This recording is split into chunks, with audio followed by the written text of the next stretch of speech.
Welcome back to my channel. How are you all doing? My name is Steph and I am your chaotic crafter. In today's video, we are diving into the latest fashion trends I know, and I'll be showing you how to incorporate them into your wardrobe. With some amazing free patterns. We have bold leopard prints, cool florals, we have futuristic baby doll and duvet inspired trends. I know, some of these are a little bit odd. Now, whether you are into vintage vibes or statement capes, there is something for everyone.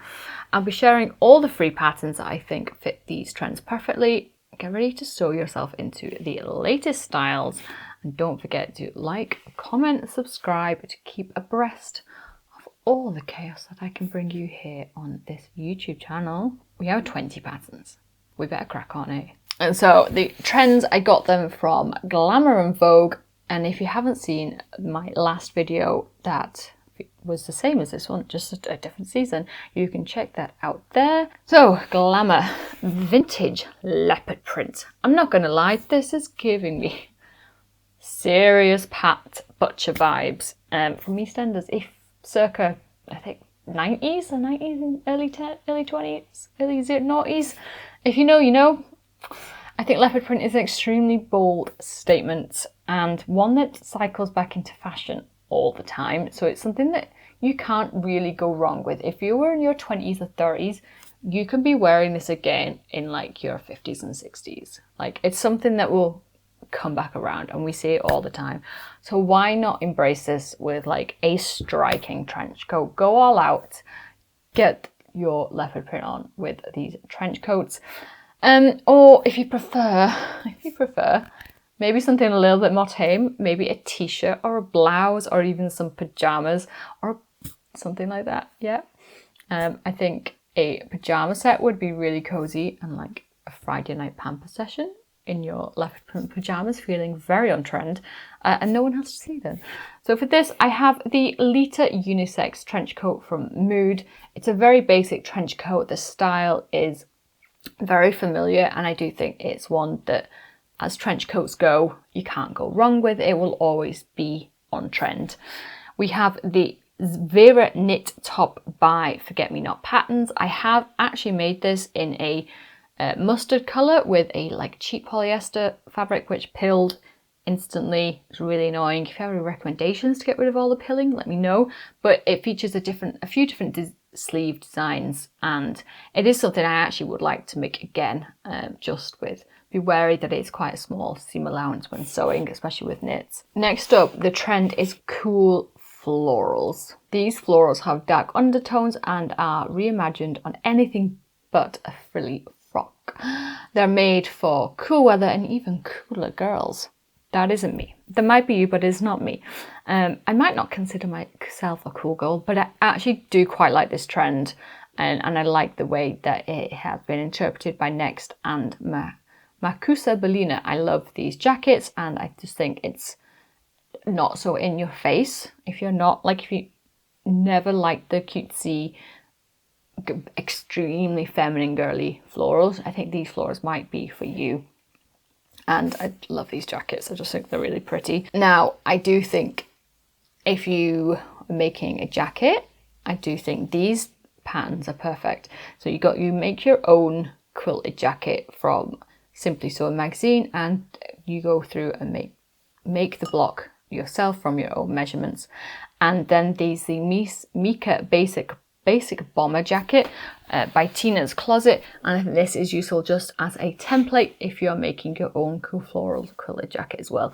It just gives you the body and the arms. That's really all you're wanting if you're making a quilted jacket as well. And the next trend is futuristic baby doll. Admittedly, a wee bit of an odd trend, but it's making its way into the high street, basically in the form of baby doll and peplum tops. Now, these ones from Marks and Spencer's and Saint Laurent are pretty versatile, I think. Easy to dress up or dress down. We have three patterns, or three recommendations. You have the peplum top from Peppermint magazine. Pretty basic, pretty simple, can't really go wrong. The peplum summer top by So Easy. Again, pretty simple, pretty basic, can't really go wrong. And then there are plenty of YouTube videos that show you how to add a peplum to a shirt pattern or a blouse pattern. So if you have a blouse pattern that you really like, but you would like to make it peplum, there is loads of tutorials. Are you cape crazy? Cape craze apparently has been brewing for a couple of seasons now and is peaking during 2024. Did you know that? I didn't know that either. I do think capes are timeless, are classic, and such a beautiful silhouette. And we have a draft your own. This is a very simple one by Indoor Shannon. I think this is a great beginner cape. It's basically just a half circle. It's just circles. You're working with circles. If you've ever made a circle skirt, this is not going to be too hard at all. You have the oversized cape from Life So Savory, and she has the hood as a free download. So if you want a hood on your cape because you want to make it, a bit more seasonal, this is absolutely fantastic. She talks you through how to make the cape, and then you get the hood as a free download. And then if you want to go full out extra bougie, be like the coolest kid on the block, the Winterberry cape from Mood is amazing, and I love it. It's so over the top, and I think this would be quite easy to add a placket onto, so you can then add buttons onto this, so you could actually close it up, because honestly, what's the point of a cape that's just going to get blown open? You want something that you can really be cozy in. I would hate to think how much that would cost in fabric though. Apparently sheer beauty is still going strong this year, especially it seems to be sheer black dresses. These are perfect for the fashion forward, and I think especially coming up to the Christmas party season. And is any project you can think of, just make it in sheer fabric, really. So I've gone with the Hannah Bias cut dress by Mood. Now, just because it's autumn does not mean you have to just dress in autumnal colours. Colour coded is the term for bold colours, reds, pinks, yellows, bold colours that bring brightness to dreary days. I quite like this trend because I love it when I see someone wearing really bold colours in a world of greys, browns and blacks. I just think they're really confident and they really have their life together, and yeah, it just brings a smile to my face. So you can consider adding a few bold coloured statements to your wardrobe, and I think these will go through autumn, winter, spring, the whole year. As I mentioned before, mad for plaid. I like that, mad for plaid. This trend is really no surprise. I don't think plaid is ever going to go away. It's just a really cozy fabric. Like, everyone is cozy and warm, and it's just such a statement for autumn, and they never go out of style. Now, since miniskirts, I definitely don't think are perfect for stormy weather, I recommend opting for a casual check or a plaid shirt instead. And we've got the oversized shacket by Unfettered and the Savannah shacket by Mood as well. Again, pretty simple, pretty easy makes, and something that you can just chuck on when it's feeling a wee bit chillier. And again, if you make your plaid something a bit more bold, you're then hitting multiple trends at once, aren't you? So that wraps it up for Glamour's interpretation. Now let's move on to Vogue's interpretation.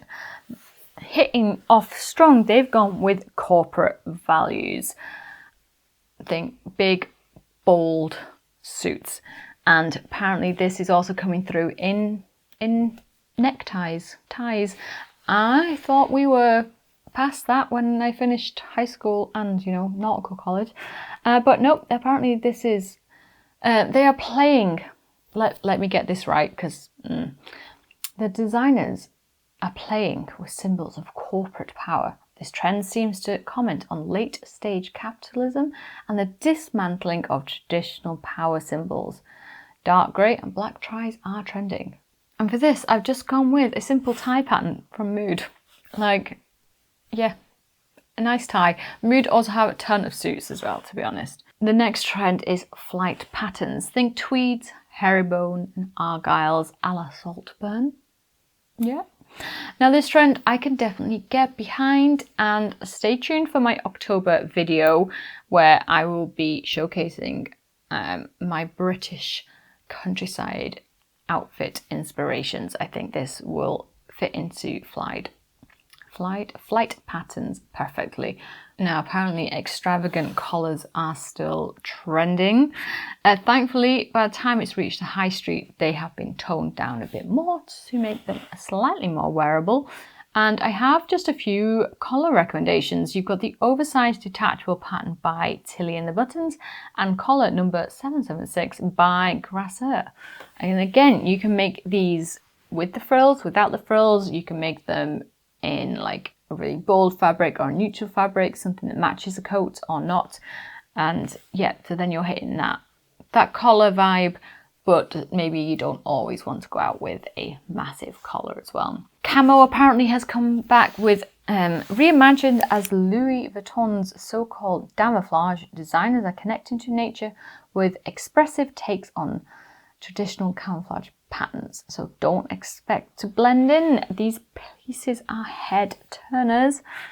But so this kind of think camo colours, but with not your traditional shapes. And I would just honestly suggest incorporating this into like handbags or backpacks or like a headband. If you want to go super bold, like you do you. But for me, this is not, I never felt comfortable as camo as a trend, to be honest, because to me it always represents the military, and why would you want to dress like that? I don't get it, right? So I've gone with this bag pattern, which I think is a super fantastic bag, like really just strong, sturdy, stable, everything the world should be, but isn't. It is the bag with recessed zipper by Spruce Craft, and I just think this in your reimagined camouflage would be quite interesting. Yes, I think that is the word. This next trend is weird. It's called flat out, and it's a quirky trend where you look like you're not actually wearing the clothes. You're like one of those dolls, the paper dolls with the paper clothes that you could like with the tabs. This is what this is giving. It's eye-catching in a strange way, and it's made its way onto the high street in the form of asymmetrical patterns. And we have the asymmetrical dress by Lee Kayla and the salute cowl by Mood. So these just feature some asymmetrical designs, and it was quite hard to find free patterns for this one, not gonna lie. We have another trend which is piled high, which is basically faux fur, the bigger the better, really, really bold. I really don't think this trend is suitable for British autumn and winter where it's super wet. Like you'd go out in this and come back looking like a drowned rat or a drowned cat. But I think maybe incorporating into some cuffs on maybe some jumpers and stuff like that on your knitwear would be an interesting way of like incorporating it, but not going like the whole hog. And I also think like the trend of like your teddy bear jumpers a while ago, this could sort of be fitted into that category. So we've got the Noel sweater by Mood, and I just think adding a faux fur cuff to your wrists would hit this trend quite nicely. Now this trend I really like. We're approaching the ends now. Is wrap session. It's a duvet-inspired dressing that brings all the cozy stay in bed feeling to life. Think puffer jackets, and remember, if you can quilt it, you can wear it. Like you can see here, a quilted skirt. Never thought I'd see the day, but here we are. And I think the hazel coat by Mood is a perfect pattern for this. Just go wild. Get your scrap fabric or go and get your coordinated fabric. You can go like autumnal, full autumnal, or bold, because we've got the bold color coded theme as well. And you can go all sorts, tons of stuff. I think that jacket really inspires it. Or get yourself some quilted trousers. Like if you're at a cold house, quilted trousers, perfect pajamas. I think that would be awesome. That would be such a weird project, but that would be so cool. Like just lounge pants, but quilted trousers. Plenty of free trouser patterns, plenty of free pajama patterns out there. Would I ever get round to doing it? That is a question. Maybe this is something I'll work on for the next X amount of years. There is a few trends I've not discussed, such as go wide. This is about capturing the bigger the better, that 80s silhouette. So really bold shapes. Think oversized blazers. Your really wanting to take up all of the space around you. And no surprise given the winter trends, but the Made for Magpie is all the sparkles and tinsels, which just think party dresses for Christmas and stuff like that. You just want to be a glitter ball, and I love all the things that sparkle. And suits kind of seem to be dominating as well, in the form of Smoking Loud, which is suiting up is the new dressing up, which I quite like. I love the addition of like velvet and silk as like contrast, like collars and things like that. I just think these women in these suits look absolutely divine, and I do love a little bit of power dressing. Not that I have any need for that in my life, but I think like in a perfect world, a beautiful fitted silk with like velvet and like a super high heel. I can't walk in heels. I just think would be perfect. You just look amazing, especially in a really cool trench coat as well to keep you protected from the weather. That wraps it up. There is some interesting trends as always. You can never fail to be surprised with what they managed to come up with and how the high street interpret it into something actually wearable. What is your favorite trend this year? What are you incorporating into your autumn and winter wardrobes? I definitely like the duvet trend because I do have a quilted house coat that I want to get finished sort of this year, and I do love capes. Love them. I think they're amazing. Thank you for watching, and I will see you in the next video, which should be coming soon. I have been kind of productive. We are on a wrap, on a roll. I'm feeling good. I'm feeling happy. I'm feeling hungry. It's nearly lunchtime. See you around, eh?